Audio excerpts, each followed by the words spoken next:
안녕하세요. 이번 시간에는 FOSS ERP 1부의 마지막 시간으로 실시간 통합에 대한 설명을 드리려고 합니다. SAP의 실시간 통합은 그야말로 생명체의 유기적인 생명 활동과도 같습니다. 이를 한 장의 슬라이드로 표현할 수는 없지만 사고 파는 과정에서 SAP가 어떻게 통합되어 유기적으로 움직이고 있는지를 설명해 보도록 하겠습니다.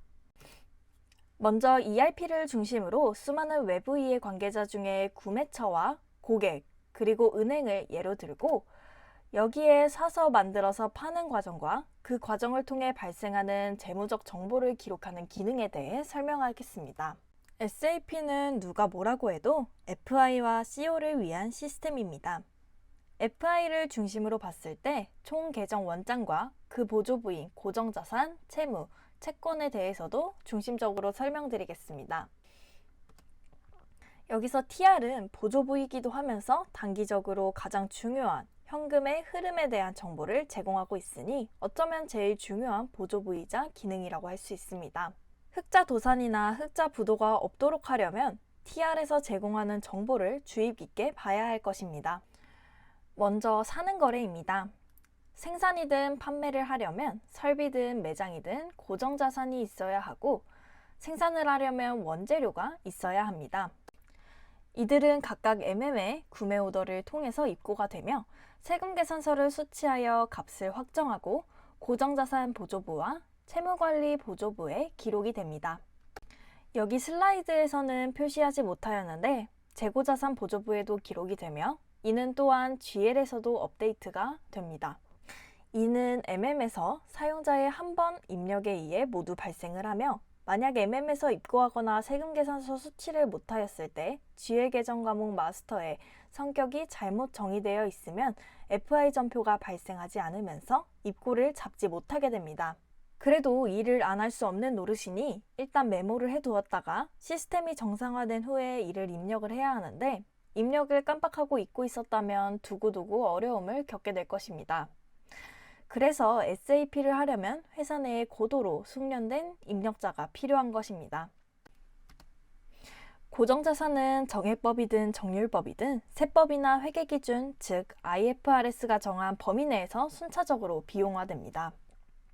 자전거 회계학에서 공부한 바와 같이 모든 자산은 수익에 기여하게 되어 있는데 고정자산을 매입한 당해년도에 모두 비용화하게 되면 그만큼 이익이 줄게 되고 이익이 줄게 되면 법인 소득세를 적게 내게 되니 세무당국으로부터 당장 올해의 세수가 중요하니 고정자산을 세법에 따라 매년 조금씩 순차적으로 비용화하게 된 것입니다.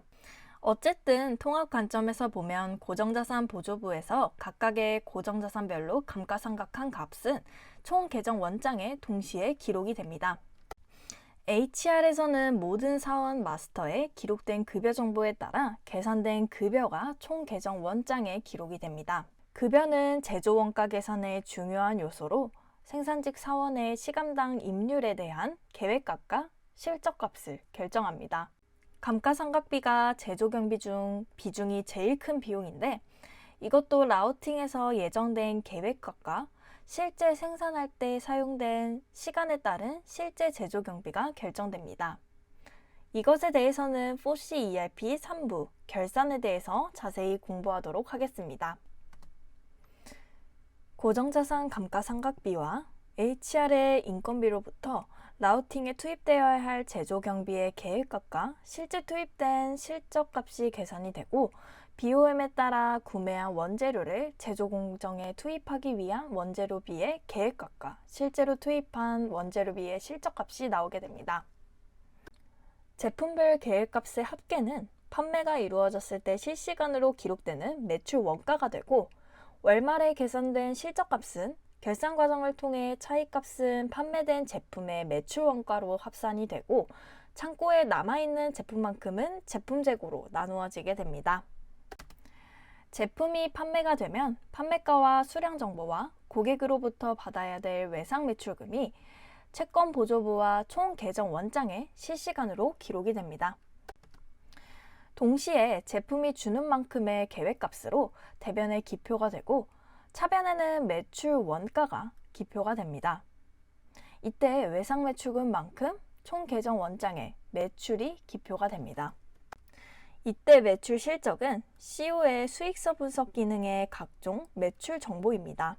즉, 다시 말하면 고객과 금액뿐만 아니라 제품군, 고객그룹, 판매지역, 판매부서, 영업사원과 같이 제품 매출에 관해 평가하고 판매 전략 수립 등에 활용할 수 있는 정보가 기록되는 것입니다.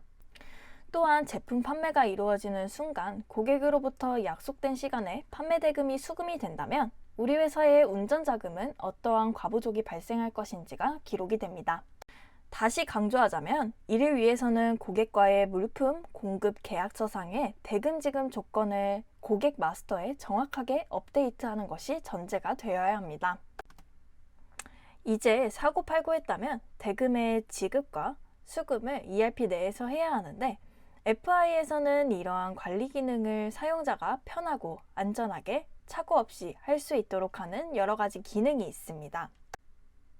즉, 대금 지급뿐만 아니라 수금조차도 은행과 연계하여 자동으로 할 수 있는 것이죠. 사실 많은 회사가 어찌 보면 단순한 업무이지만 거래량이 많다 보니 원활하게 수행하지 못하고 있는 게 현실입니다. 특히 이러한 현상은 제품을 팔고 수금하는 업무에서 주로 발생하기 쉽습니다. 이는 원장과 보조부가 SAP에서는 보다 정확성을 유지하면서 자금 수지표를 구성하는 외상매출금 에이징을 편하게 하기 위한 구조를 갖추고 있는데 이를 사용하기가 좀 까다롭고 무엇보다 원리를 이해하지 못해서 발생하는 것이라고 생각됩니다. 이러한 기능을 SAP에서는 오픈 아이템 매니지먼트라고 하고 우리말로 번역해서 미결 항목 관리라고 하는데 어쩌면 FI 사용자가 이해해야 할 것 중에 제일 중요한 원리이자 기능이라고 할 수 있습니다. 본격적으로 SAP가 왜 진정한 ERP인지를 설명드리도록 하겠습니다.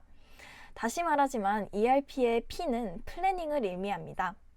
어찌 보면 SAP를 제외한 다른 기업용 소프트웨어에서는 P가 없으니 이들은 ERP가 아니라 ERA, 즉 액추얼, 실제값이 되겠죠. 공급업체로부터 구매를 하는 순서는 먼저 공급업체의 구매 오더를 발행하고 구매 오더에 있는 품목과 수량과 단가에 의해 공급업체가 공급을 하면 우리 회사는 입고를 하고 세금계산서를 수취합니다. 우리 회사는 AB 상사에 원재료 A를 단가 100원에 10개를 주문합니다. AB 상사는 이에 따라 납품을 하게 되는데 이때 우리 회사 MM의 재고자산 보조부의 원재료 칸에는 입고 10개를 입력합니다. 이와 동시에 FI에는 전표가 발생하게 됩니다. 이때 SAP의 특징이자 장점을 설명할 수 있게 됩니다. 우선 재무전표가 발생되려면 값이 있어야 합니다.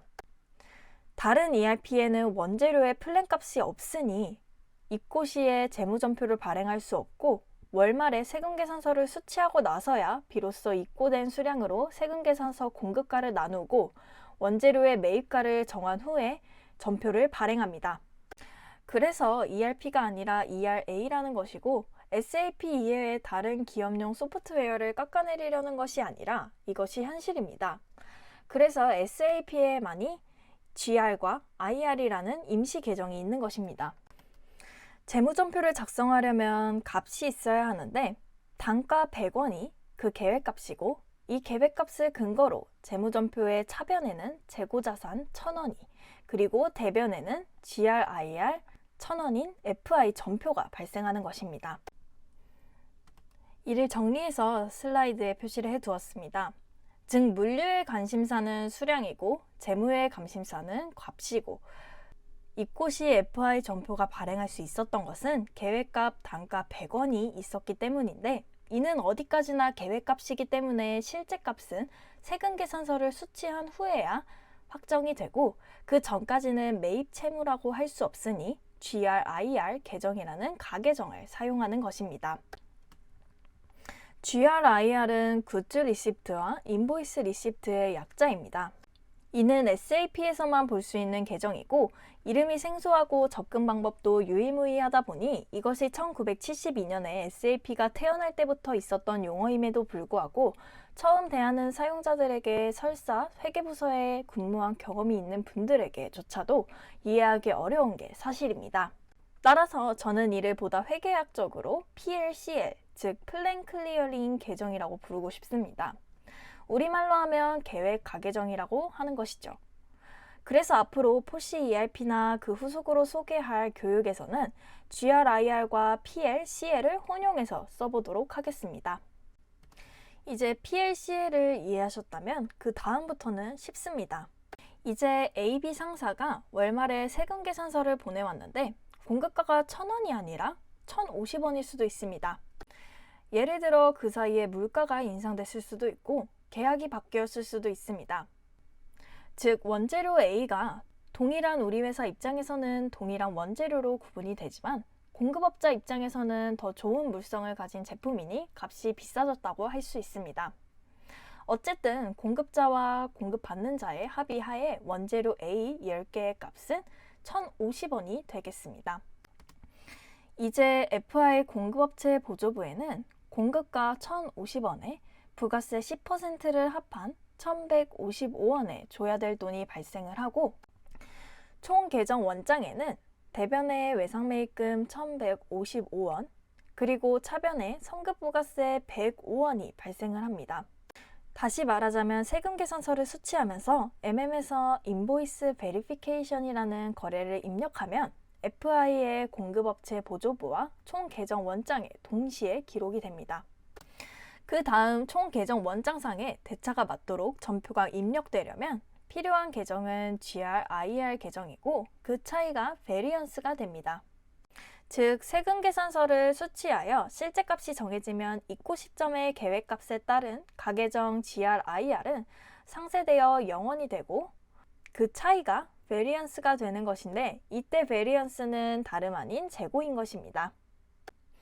여러분들이 SAP를 사용해 본 경험이 있던지 아니면 지금 SAP를 처음 사용한 분이라든지 SAP를 사용하는 회사에서는 베리언스 계정의 잔액이 너무 크다는 말을 들으셨거나 들으실 수 있습니다. 이는 회사가 계획값을 제때 업데이트하지 못했다는 것이고 남아있는 베리언스는 재고의 일부이니 제 생각에는 이런 경우 앞으로의 계획값을 잘 유지보수하고 베리언스 잔액은 얼른 매출 원가로 비용화하시기를 권고드립니다. 이제 어려운 고비는 넘겼고 이제부터는 우리 회사의 영업 활동을 하는 동안 SAP가 실시간으로 통합되어 움직이는 예를 공부해 보도록 합시다. 사서 만든 것을 팔려면 고객으로부터의 주문이 있어야 하고 이를 배송하고 매출 처리를 하고 수금을 해야겠죠. 여기에서 수금은 SAP 이외의 모든 기업용 소프트웨어에도 있는 기능이니 설명에서 제외하도록 하겠습니다. 우리 회사는 가나 상사로부터 제품 A를 10개 주문받았고 고객과 합의한 단가는 100원입니다. 이를 제품 창고에서 출하하면 재고자산 보조부에는 출고 10개가 기록되고 FI 전표가 발생됩니다. 이때 매출 원가 900원 역시 계획값입니다. 다른 기업용 소프트웨어에서는 이를 월말에 원재료 실제 구매값이 집계되고 생산 설비에 대한 감가상각비를 기록하고 실제 지급된 급여를 합계한 후에 계산된 제조 원가가 있어야 발생시킬 수 있습니다. 우리 회사는 S들을 통해 세금 계산서를 발행하고 FI의 고객 보조부에 가나 상사로부터 받을 돈이 업데이트가 되고 동시에 총 계정 원장에도 매출과 외상 매출금과 예수 부가세가 기표됩니다. 여기서 성급 부가세니 예수 부가세니 하는 용어는 각각 매입 부가세와 매출 부가세로 표시하면 더 이해하기가 쉽겠죠. 성급 부가세란 공급받는 자가 매입할 때 부가세를 미리 지급해서 나중에 환급을 받을 수 있다는 뜻이고 예수 부가세는 매출하고 나서 고객으로 받는 물때에 부가세가 포함되어 있으니 부채로 나중에 납부해야 한다는 것을 의미합니다. 여기서 부가세는 길어도 3개월 25일 후에는 납부를 해야 하니 만약 물건을 팔고 4개월 후에 대금을 회수해야 한다면 대금을 받기도 전에 부가세를 납부해야 한다는 것을 명심해야 합니다. 여기서 100원은 판매가입니다. 이를 결정하려면 파는 시점의 원가가 얼마인지를 알아야겠죠. 그런 면에서 계획값은 영업활동에 있어 결정적인 정보이며 이를 여러 군데 시스템에 조회해서 볼 필요 없이 한 번에 볼 수 있다면 보다 빠르고 확실하게 영업활동을 할 수 있을 것입니다. 단지 이러한 경우에 제품에 대한 계획값의 오차가 신뢰 수준에 도달해야 한다는 것이 전제가 되어야 합니다. 따라서 이러한 오차를 신뢰 수준 안으로 들어오게 하려는 노력은 비단 숫자의 집계를 면밀히 하는 데서만 달성되는 것이 아닙니다. 예를 들어 BOM상에서 5개의 부품을 투입하는 것이 최적인데 6개, 7개의 부품이 투입되었다면 이 원인을 분석하여 생산 공정에서의 로스를 줄일 수 있어야 합니다. 매출이나 매입이 발생하면 FI의 고객 보조부와 구매처 보조부와 더불어 총 계정 원장에 동시에 기록이 되는데 이에 대한 메커니즘을 설명드리도록 하겠습니다. 참고로 이는 다른 기업용 소프트웨어에서도 흔히 볼 수 있는 기능이니 SAP만의 특성은 아닙니다. 먼저 GL 마스터에서 전표를 입력할 때 반드시 고객 계정을 입력하여야 한다고 정의합니다. 그 다음은 이 GL 계정을 고객 마스터의 조정 계정 필드에 지정을 하면 됩니다. 이 과정을 다 하게 되면 SD에서 매출 처리를 할 때 거래가 고객 보조부와 총 계정 원장에 동시에 기장이 됩니다. 마지막으로 우리 회사가 사서 만들어서 파는 가운데 발생하는 실시간 통합에 의해 거래가 입력되는 비중을 한번 살펴보자면 결국 FI가 혼자서 바쁘게 입력해야 하는 것은 출장비뿐입니다. 따라서 FI가 SAP 구축에서 가장 신경 써야 하는 부분은 회사의 모든 직업이 직접 매일 입력하는 계정 과목을 어떻게 편하고 오류 없이 할 수 있을지를 고민해 봐야 합니다.